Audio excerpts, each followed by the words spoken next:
नमस्कार, बहुत स्वागत है आपका। ना पाकिस्तान देख रहे हैं आप, मैं हूं आपके साथ इशिका त्यागी।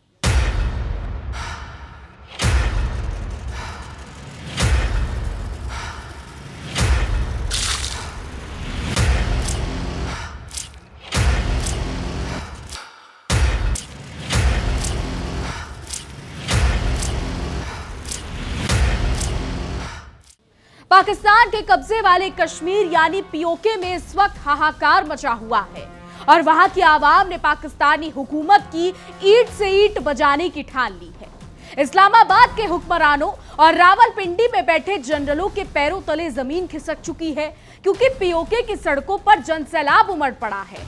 जो वीडियो सामने आ रहे हैं वो इस बात की गवाही दे रहे हैं कि कैसे हजारों की संख्या में आक्रोशित लोग अपनी ही सरकार के खिलाफ बगावत का बिगुल फूंक चुके हैं। मंच पर खड़े होकर वहां के नेता पूरी आक्रामकता के साथ जोशीले गीतों के जरिए पाकिस्तानी हुकूमत को ललकार रहे हैं और अब आर पार की लड़ाई का मन बना चुके हैं। इस पूरे आंदोलन की अगुवाई कर रही ज्वाइंट अवामी एक्शन कमेटी यानी JAAC के तेवर इतने तल्ख हो चुके हैं कि उन्होंने पाकिस्तानी सेना और पुलिस को सरेआम आतंकवादी ताकतें करार दे दिया है। आंदोलनकारी नेताओं ने दो टूक शब्दों में चेतावनी दी है कि सरकार चाहे जितनी गोलियां चला दे, लेकिन लोगों के हौसलों के आगे उसकी बंदूकें खाली हो जाएंगी। बता दें, पाकिस्तान की गीदड़ भभकियों से बेखौफ इन नेताओं ने शहबाज सरकार और सेना को 8 जुलाई यानी कल का आखिरी अल्टीमेटम थमा दिया है। उन्होंने साफ कहा है कि अगर तय समय तक उनकी मांगे नहीं मानी गई तो 9 जुलाई से पूरे क्षेत्र में ऐसा महा आंदोलन शुरू होगा जो इस जालिम हुकूमत की नींवें हिला कर रख देगा। हमेशा की तरह अपनी नाकामी को छिपाने के लिए और सच को दबाने के लिए पाकिस्तानी हुकूमत ने फिर से वही पुराना पैतरा आजमाया है, जिसे चोर की दाढ़ी में तिनका कहा जाता है। पाकिस्तानी हुकूमत ने इस शांतिपूर्ण आंदोलन को कुचलने के लिए JAAC पर प्रतिबंध लगा दिए हैं और उसे आतंकवाद विरोधी कानून के तहत एक आतंकी संगठन घोषित कर दिया है। इतना ही नहीं, अपनी कायराना हरकतों का प्रदर्शन करते हुए पाकिस्तानी हुकूमत ने शौकत नवाज मीर समेत 600 से ज्यादा कार्यकर्ताओं को सलाखों के पीछे डाल दिया है। लेकिन पाकिस्तान ये भूल गया है कि जुल्म की लाठी से कभी आवाम की आवाज को दबाया नहीं जा सकता और पिछले 1 महीने से चल रहा ये गतिरोध अब थमता नजर नहीं आ रहा है। आपको बता दें, पीओके में हालात इस कदर बदतर हो चुके हैं कि वहां के लोग अब पाकिस्तान की भीख पर निर्भर रहने के बजाय दूसरी तरफ उम्मीद भरी नजरों से देख रहे हैं।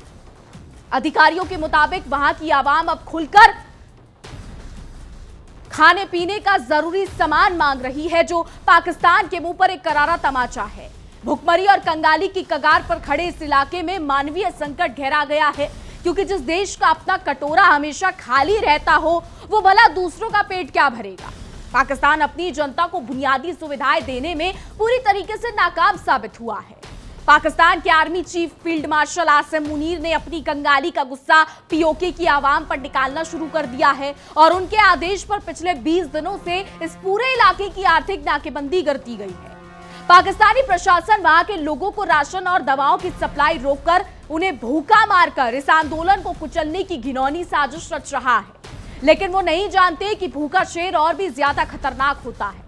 पाकिस्तान की बेरहम और अमानवीय कार्रवाई अब वहां के लोगों को बर्दाश्त नहीं हो रही है और वो अपनी जान बचाने के लिए तड़प रहे हैं। इस जुल्म और ज्यादती से तंग आकर पीओके के लोग अब हर हाल में सुरक्षित रूप से भारत आना चाहते हैं, क्योंकि उन्हें पता है कि असली सुकून और तरक्की कहीं और ही मिल सकती है। JAAC के बड़े नेता सरदार अमन ने तो सीधे तौर पर बड़े बयान पाकिस्तान को लेकर दे दिए हैं। वो इस नर्क से निकलना चाहते हैं।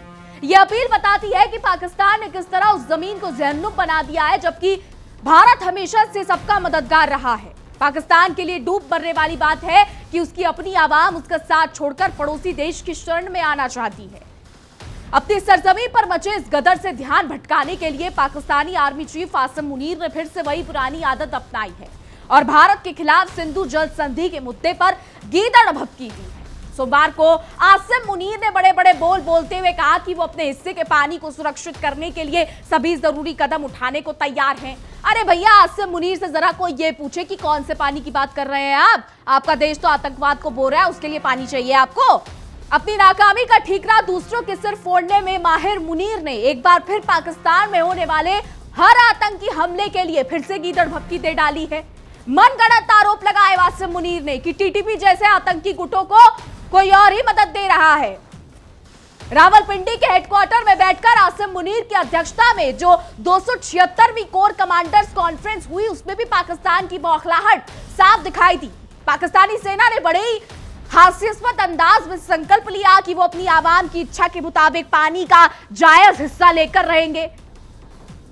खाने को रोटी तो दे नहीं पा रहे हैं, पानी लेंगे ये?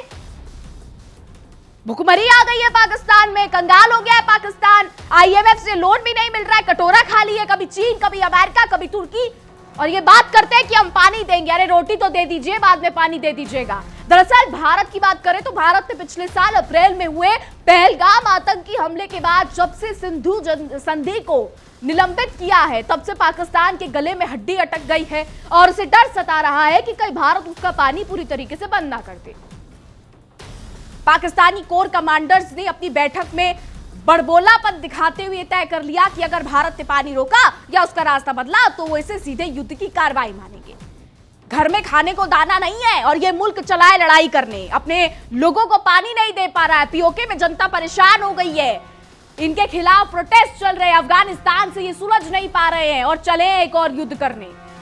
कभी आतंकवादी हमला करते हैं, कभी बड़े बड़े बयान देते हैं, लेकिन ये नहीं कि अपने देश को सुधार ले। अर्थव्यवस्था धरातल में जा रही है, खाने को टुकड़ा नहीं है, आटा इतना महंगा है कि दुनिया खरीदने से पहले 10 बार सोचती है, और ये बनेंगे महान शहंशाह। वाह रे पाकिस्तान वाह, अपना देश संभलता नहीं और चले दूसरों की मध्यस्थता कराने, दूसरों से लड़ाई करने। इस मंच ने एक बार फिर रोना रोया है कि अगर पाकिस्तान का पानी रोका जाता है तो वो इससे अपने अस्तित्व पर हमला मानेंगे और सेना हर तरीके का कदम उठाएगी। कौन सा अस्तित्व, कौन सी सेना? वो सेना जो पीओके में लोगों को परेशान कर रही है, वो अस्तित्व जो धरातल में डूबा पड़ा है। कौन सा अस्तित्व, कौन सी सेना? जरा पाकिस्तानी ये बताएं। ये पूरी तरीके से खिसियानी बिल्ली खंबा नोचे जैसी स्थिति है, क्योंकि जिस देश के पास अपने सैनिकों को सैलरी देने के पैसे नहीं है, वो युद्ध लड़ने की खोखली धमकियां दे रहा है। साल 1960 में हुई सिंधु जल संधि दोनों देशों के बीच नदियों के पानी का बंटवारा करती है और ये तमाम नदियां भारत से होकर ही पाकिस्तान की तरफ बहती हैं। अब पाकिस्तान को यह बात अच्छे से समझ आ गई है कि अगर भारत ने इस संधि को बहाल नहीं किया तो पाकिस्तान की बंजर जमीन और सूखी नदियां उसे बूंद बूंद पानी के लिए तरसा देंगी।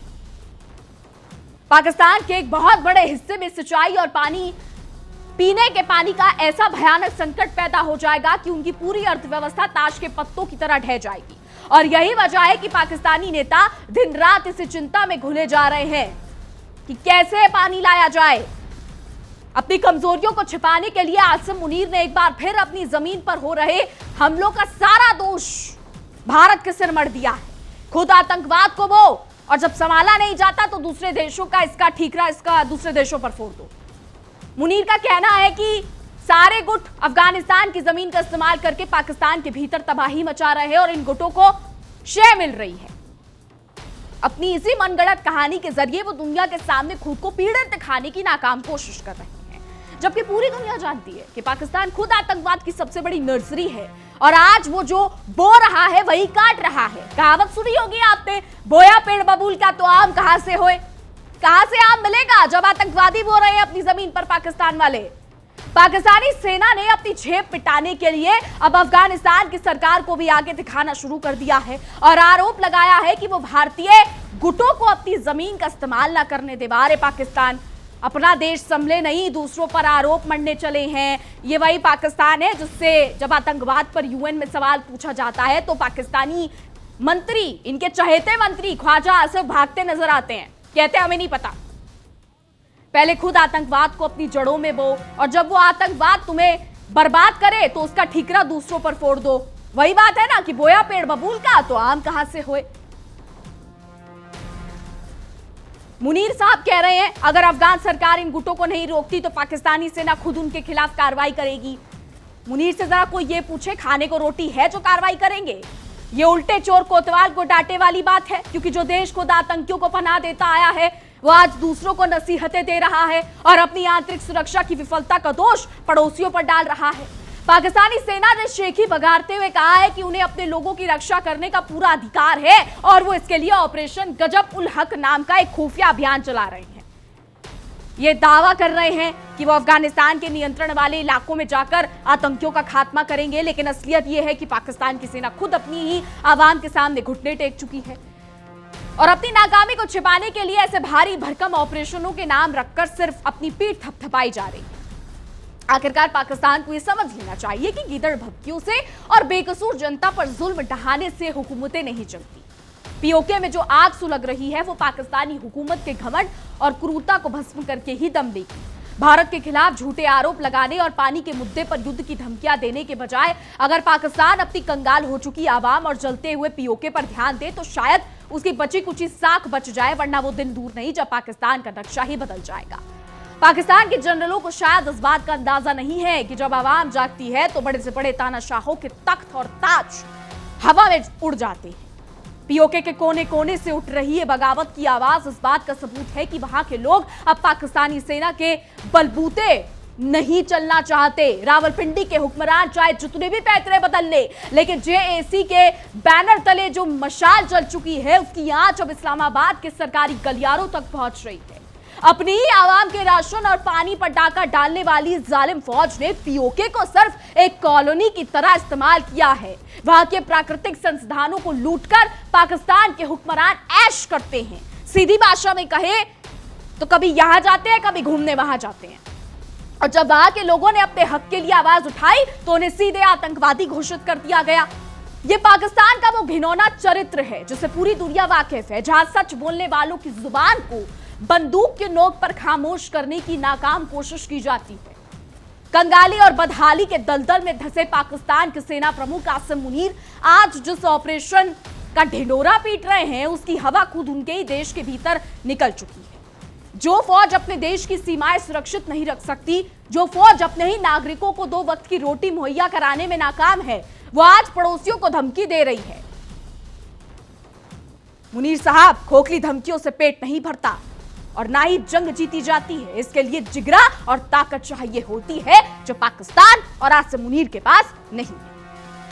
बात करें अगर सिंधु की, तो सिंधु जल संधि को लेकर पाकिस्तान की छटपटाहट और छटपटाते हुए जनरलों की बैठक ये साफ दिखाती है कि भारत के एक फैसले ने इनकी रातों की नींद और दिन का चैन छीन लिया है। पहलगाम हमले के बाद भारत का सख्त रुख है पाकिस्तान के लिए गले की फांस जो है वो बन चुका है। अब उन्हें डर है कि अगर भारत ने अपनी उंगली जरा सी भी टेढ़ी की तो पाकिस्तान की बंजर जमीनें धूल फाकने लगेगी और उनके पास रोने के लिए आंसू भी नहीं बचेंगे।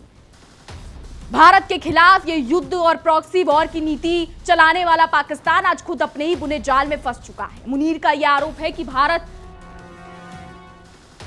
कई प्रॉक्सी ग्रुप्स को हवा दे रहा है, सिर्फ और सिर्फ अपनी नाकामी पर पर्दा डालने का पाकिस्तान का एक रोना है।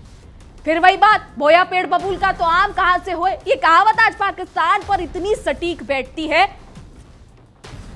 कि सवाल पूछने वाले भी दंग रहे। क्योंकि जिस आतंकवाद को उन्होंने भारत के खिलाफ पाला पोसा, आज वही भस्मासुर बनकर खुद पाकिस्तान को निगल रहा है। भारत हमेशा से साफ कहता है कि आतंकवाद को लेकर कोई बात नहीं होगी। जब तक आतंकवाद है किसी भी चीज को बख्शा नहीं जाएगा। अफगानिस्तान की सरजमी और वहां की हुकूमत को आके दिखाने वाले ये पाकिस्तानी कमांडर भूल रहे हैं कि उनकी धमकियों को अब कोई गंभीरता से नहीं लेता। काबुल को डराने चले इन जनरलों की अपनी हालत यह है कि वो एलओसी पार से आने वाले आवाम की चीखों को दबा नहीं पा रहे हैं। जेएसी के नेता सरदार अमन द्वारा भारत से एलओसी खोलने की मांग ने पाकिस्तान के उस झूठे प्रोपेगेंडा को तार तार कर दिया है जो वो कश्मीर को लेकर बरसों से चला रहा था। पीओके की आवाम का यह कहना कि सरकार की गोलियां खत्म हो जाएंगी, लेकिन हमारे हौसले नहीं। पाकिस्तानी हुकूमत के मुंह पर वो जोरदार तमाचा है जिसकी गूंज पूरी दुनिया में सुनाई दे रही है। 8 जुलाई की समय सीमा जैसे जैसे नजदीक आ रही है, पाकिस्तानी प्रशासन के हाथ पांव फूल रहे हैं। शौकत नवाज मीर जैसे नेताओं को जेल में डालकर वो सोच रहे थे कि आंदोलन थम जाएगा, लेकिन उन्हें नहीं पता था कि जेल की दीवारें इस आक्रोश को और ज्यादा भड़का देंगी। 276वीं कोर कमांडर्स कॉन्फ्रेंस में बैठकर जो युद्ध की कार्रवाई का राग अलापा गया था वो और कुछ नहीं बल्कि गीदड़ की मौत जब आती है तो वो शहर की तरफ भागता है वाली बात है। परमाणु बम की धोस दिखाकर दुनिया को डराने वाले इस देश की सेना आज पानी की एक एक बूंद के लिए भारत के रहमो करम पर निर्भर है। सिंधु नदी का बहाव अगर भारत ने अपने हितों के लिए मोड़ लिया तो पाकिस्तान इतिहास के पन्नों में सिर्फ एक सूखी इबारत बनकर रह जाएगा, क्योंकि वैसे भी कंगाल है। आर्थिक नाकेबंदी करके, दवाइयां रोककर और अनाज के ट्रकों को बंद करके मुनीर ने यह साबित कर दिया है कि वो अपनी ही जनता के लिए सबसे बड़े दुश्मन बन चुके हैं। लेकिन इतिहास गवाह है कि जुल्म की मियाद बहुत छोटी होती है। पीओके के भूखे और बेबस लोग आज भले ही दाने दाने को तरस रहे हों, लेकिन उनकी आंखों में सुलग रहा गुस्सा पाकिस्तान की दमनकारी व्यवस्था को खाक करने की पूरी ताकत रखता है। इस पूरे घटनाक्रम ने यह साफ कर दिया है कि पाकिस्तान नाम का यह देश अब पूरी तरीके से बिखरने की कगार पर है। एक तरफ बलूचिस्तान जल रहा है, दूसरी तरफ के पीओके में गदर मचा है और अब पीओके ने भी पाकिस्तान से पूरी तरह नाता तोड़ने का मन बना लिया है। भारत के खिलाफ जहर उगलने वाले आसिम मुनीर और शहबाज को ये समझ लेना चाहिए कि उनकी उल्टी गिनती शुरू हो चुकी है और भारत की तरफ उंगली उठाने से पहले उन्हें अपने गिरेबान में झांक लेना चाहिए। पाकिस्तान के हुक्मरान अपनी आवाम को मुगालते में रखने के लिए चाहे जितने भी पैतरे आजमा ले, लेकिन सच ये है कि उनका झूठ का घड़ा पूरी तरह भर चुका है। जो मुल्क अपनी सरजमी के एक हिस्से को भूख और कंगाली के नर्क में धकेल देता है, उसे हुकूमत करने का कोई हक नहीं रह जाता। आसिम मुनीर की कोर कमांडर्स कॉन्फ्रेंस की खोखली धमकियां और गीदड़ भपकियां इस बात का सबूत है कि पाकिस्तान अब अंदर से पूरी तरह खोखला हो चुका है और अपनी नाकामियों को छिपाने के लिए युद्ध का होआ खड़ा कर रहा है। तो अब आने वाला समय बताएगा कि पाकिस्तान के हालात क्या होते हैं। क्या पाकिस्तान कभी सुधरेगा? हालांकि इतने सालों में नहीं सुधरा, तो अब क्या सुधरेगा, क्या होगा, ये सब आने वाला समय बताएगा। फिलहाल हमारी आज की रिपोर्ट पर बस इतना ही। तमाम खबरों के लिए देखते रहिए इंडिया डेली 24/7। देखिए इंडिया डेली 24/7 अब आपकी स्मार्ट टीवी पर। इंडिया डेली मौजूद है सभी डिजिटल प्लेटफॉर्म पर लाइव और लगातार। इंडिया डेली 24/7 हर दिन राष्ट्र को समर्पित।